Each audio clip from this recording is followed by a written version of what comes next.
Maybe you're looking at Austin market and you came across a builder called Starlight Homes. In today's video, we're actually gonna go through exactly what Starlight Homes entails, the good, the bad, the cute, the ugly, and much more, in my unfiltered opinion about it. Now, what's important to understand is this. I actually live in a Starlight home, so I have 100% experience when it comes to Starlight, their warranty team, the sales team, and of course, every single location is gonna be different, but I would like to believe that my opinion does hold some value as I do own a Starlight home. And I just so happen to stumble upon this one in this neighborhood. So we're gonna uncover all those things. We're gonna uncover what the layouts look like, my favorite things, my least favorite things, what the warranty department looks like, and what type of buyer you should be if you are looking at buying a Starlight home, plus what to expect, so on and so forth. So make sure you watch to the end of the video to get all the value that I'm providing in this video, and that we can get a good understanding of what it's like to be a Starlight homeowner. So real quick, Starlight Homes, I don't know if they're nationwide, I'll be completely honest. I do know for a fact that they are in the Texas market and they are popular in the Austin market. They're actually owned by Ashton Woods. So Ashton Woods, I would say, is a step above Starlight Homes, and then Starlight Homes is like the ugly stepchild of Ashton Woods. So that's where we're at today with that. Just a quick history lesson with that. So the first thing that I want to talk to you guys about is the layout. So I'm going to swing this camera around and show you guys what this 1-story, 3-bed, 2-bath house looks like. And granted, just for reference, my house is a 4-bedroom, 2.5-bath, 2-story. So it's completely different than this house. However, the layout does have similar features and some things that I'm really not too excited to share with you. Nonetheless, I'm gonna show you guys all the unfiltered truths in my opinion. So just like with a lot of homes, the first 2 bedrooms are right next to the front door. That's typical, with a full bathroom in front. What I do like about Starlight versus other builders like your Lenars and DR Hortons is that this is actual vinyl plank flooring versus just your typical like the cheap shit wallpaper type of floors. The actual vinyl flooring, these are vinyl planks. So that's a pure upgrade from vinyl flooring in general. So I do give Starlight credit for that. One of my least favorite things about the layout is this. One of my least favorite things. The coat closet location. In this house is actually not that bad because this is your garage over here. That's your coat closet. So you're walking through the front of your house. You don't have a coat closet over there, whatever. But you get over, you have to walk through this little L section here, then get to your coat closet. That's not bad because you have your garage here. So if you are one of those people that parks their garage or parks their car in the garage, your coat closet is right there. That makes sense. In my house, again, 2-story, my coat closet is not near the garage and is not near the front door. Instead, I have to walk through the entire house to my living room to get to the coat closet. That's one of my least favorite features about Starlight. And I think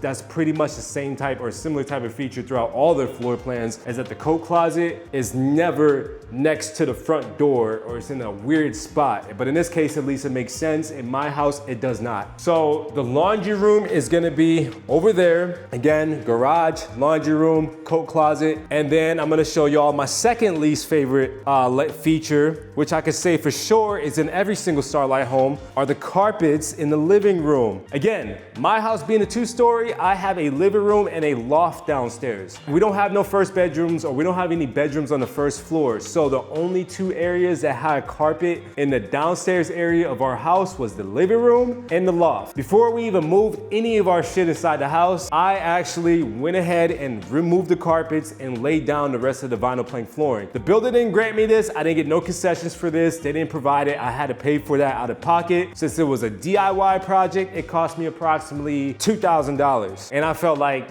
why even do that? Why even put homeowners through that? Why would you put carpet in the living room and you just have everything else all vinyl plank flooring, especially when you're so close to the kitchen, especially when your living room leads out to your patio? To me, it doesn't make any sense. And if you have a loft, it further just doesn't make any sense because now you have a random room with carpet. But in this case, it's a 1-story, so your bedroom's gonna have carpet. That is my least favorite feature about the layout in Starlight Homes. I do like the fact that with their kitchen, they don't try to cheap out and put black appliances. They at least do provide stainless steel appliances. My house has electric, this house has gas. It really just boils down to what community you're actually in. Another thing that I like is that the faucets, the kitchen already comes with a faucet, a filter water system that's not hooked up, so you're gonna have to get that hooked up. Another feature that I don't really care about is the split sink. I came from a house that had a large garden sink, and it was, to me,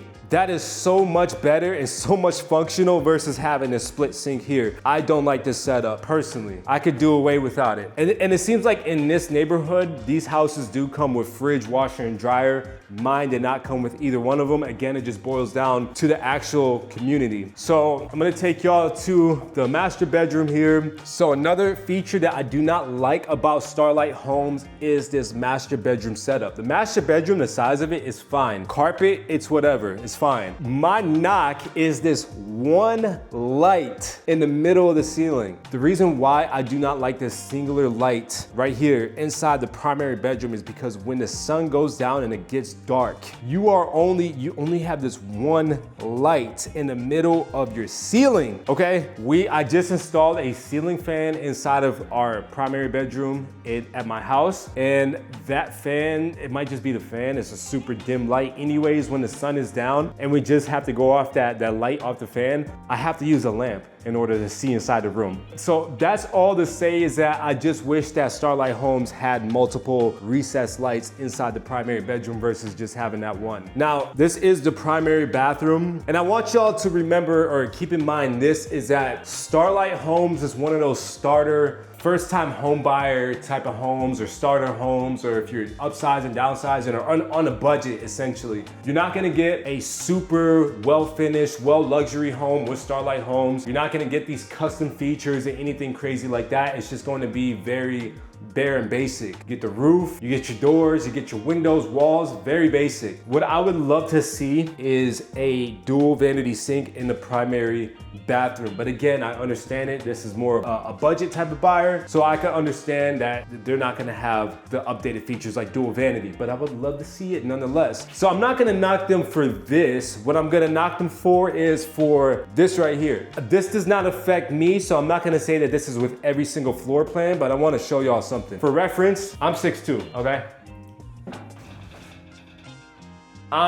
I'm not on my tippy toes. I'm just trying to walk inside the shower. So if you are on the taller side, and again, I'm not saying this is every single floor plan because I do not have this issue with my house at home. I'm just saying though, it's a small thing. So yeah, you have a shorter shower door for some reason inside of this floor plan. And again, every single floor plan is gonna be different. My primary bedroom floor plan, we don't have a closet inside of our bathroom. It's connected to our bedroom, and our closet is a little bit on the smaller side. So like I said, not every single feature is going to be the same with Starlight Homes, but one thing that is guaranteed is that in the primary bedroom, you're gonna have that one recessed light. In the living room and whatever other areas that's not a bedroom or on the first level, you're gonna have carpet, and then more than likely that coat closet is going to be in a location that is not by the front door. If you're able to live with that, cool. Starlight Homes could be cool. If you can't live with that, well, then I don't know what to tell you. Let's talk about what's behind the scenes in terms of the warranty,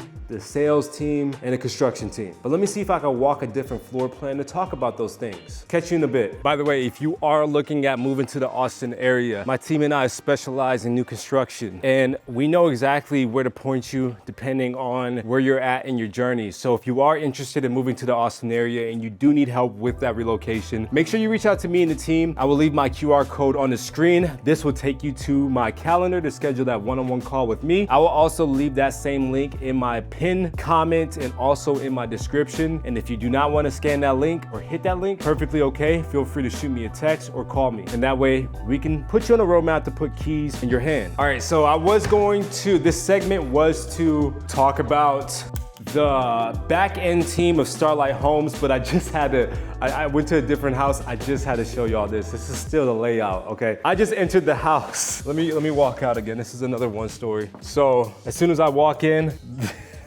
Take this as constructive feedback. Do away with this bullshit right here. What is up with this? This serves no purpose. Golly. I mean, look, I'm trying to help y'all out. What's crazy is that, let's see, this is the primary bedroom. We're just gonna take a look at this layout real quick.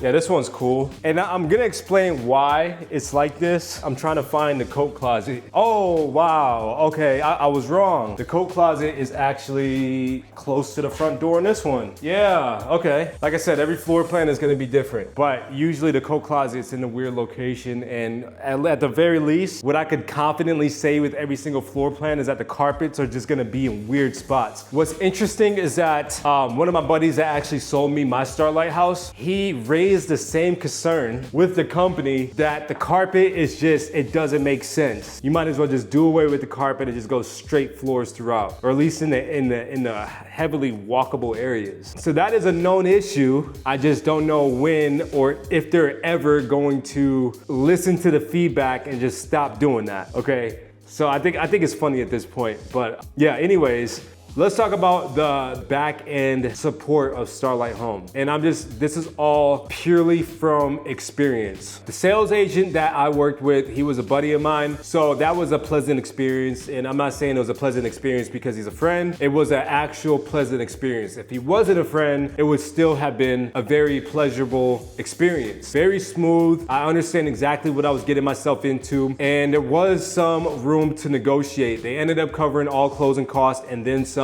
I ended up getting an interest rate at 4.25% at the time, even though they were offering about 4.75%. They also covered all my closing costs. Just due to where they were at in the market at that time, we didn't really have a lot of room to negotiate. I actually took up the last house that was in that neighborhood in the last phase, so there was no room to negotiate really, and there was multiple people interested in the property, so kind of jumped on it, got a really good deal, happy with the purchase, and the sales part was very smooth. On the construction side, the construction manager was also really cool, very smooth, taught me a lot about the house. Even after we closed, even after his part was done, whenever I had any issues or questions, I simply reached out to him, called him, texted him, and he was really helpful in that case. For example, when I was ordering the floors for my house, I can't order through Starlight Homes, so I have to order through third party. I was able to grab that information from the construction manager in terms of what style of floors to match my existing ones, which ones to order, who to order it from, what the price is gonna be. If I remember correctly, he even dropped off a free box of floors, which I think cost about $70 to $100. So he dropped that off because he understood that I was pulling the carpet out. And on top of that, I ran across him into a different neighborhood and he gave me like a whiteout pen to go with the paint. All that is to say is that the construction manager experience was very cool. At the end of the day, whatever community that you're in is going to differ, and it also depends on the person as well. I wasn't as impressed with the warranty department as I was with the sales agent and as I was with the construction manager. And do I chalk it up to the warranty department? Do I chalk it up to the builder? I think it's more in the warranty department than anything else. So we, like with any other house, we did have issues with our house. The biggest issue that we had with our house was the floors upstairs on the second story. So they kept on creaking every time you stepped on them, and you could tell that the boards were loose.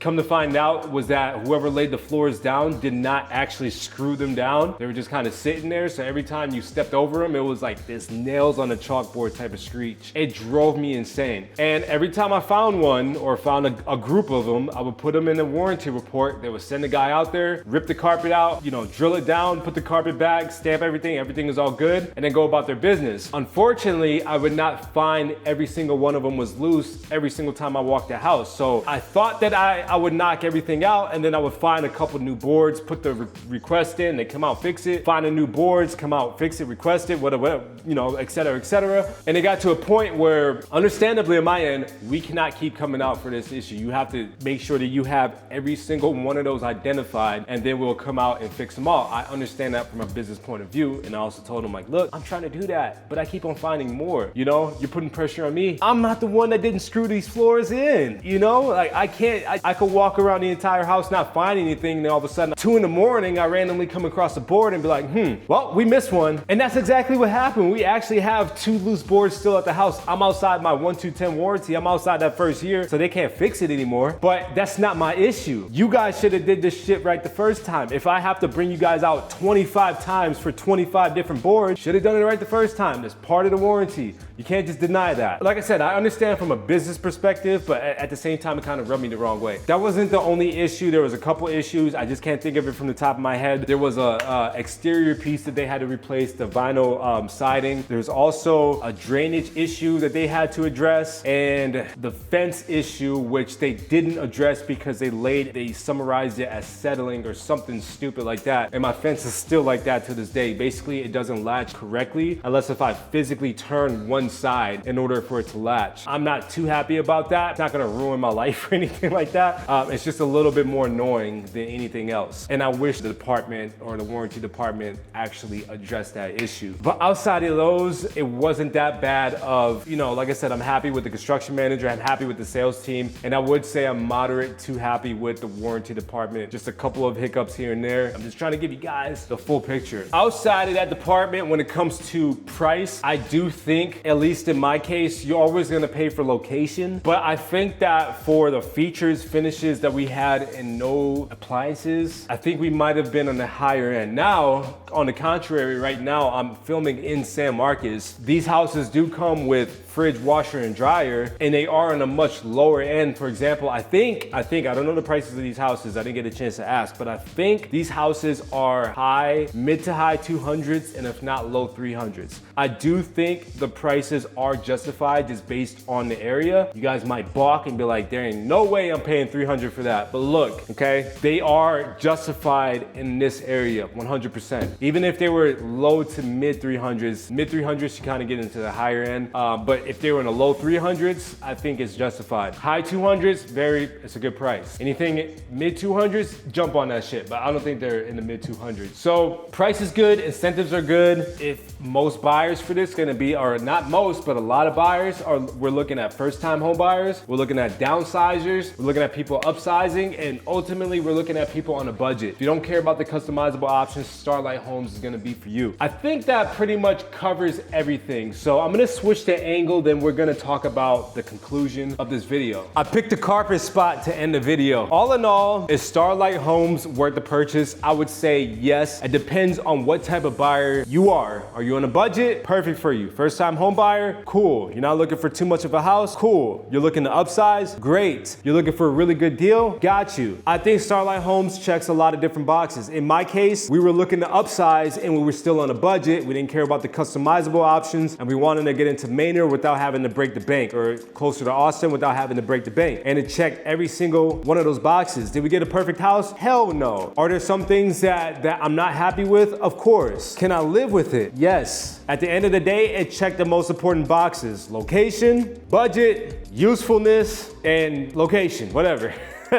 So that is my take on Starlight Homes. I hope you guys received some value from this video. Hopefully my unfiltered opinions helped out a little bit if you were on the fence. And if you want to see more videos like this in terms of builder reviews, just let me know. And if you are moving to the Austin market, I would love to help you out with your move. So I still want y'all to reach out. I have people reaching out daily wanting to move down here. And it doesn't matter how far you are. If you're 3 days away, 3 weeks, 3 months, hell, if you're 3 years, let's talk one-on-one. Let me put you on a roadmap. Let me understand where you're at in your roadmap so I can put you on my roadmap to get you keys in hand. That's all I want to do. So make sure you click that link in my bio or in my top pinned comment. That will take you to my calendar, and that way we can schedule a one-on-one Zoom call so I can understand what your home process or your home goals are, and that way I can put you in a correct roadmap to put keys in your hand. And if you don't want to click that link, well then call me, shoot me a text, and we'll still get you handled. Thank you for watching this far. This is In Austin with Dawson, and I'll catch you on the next one. Peace.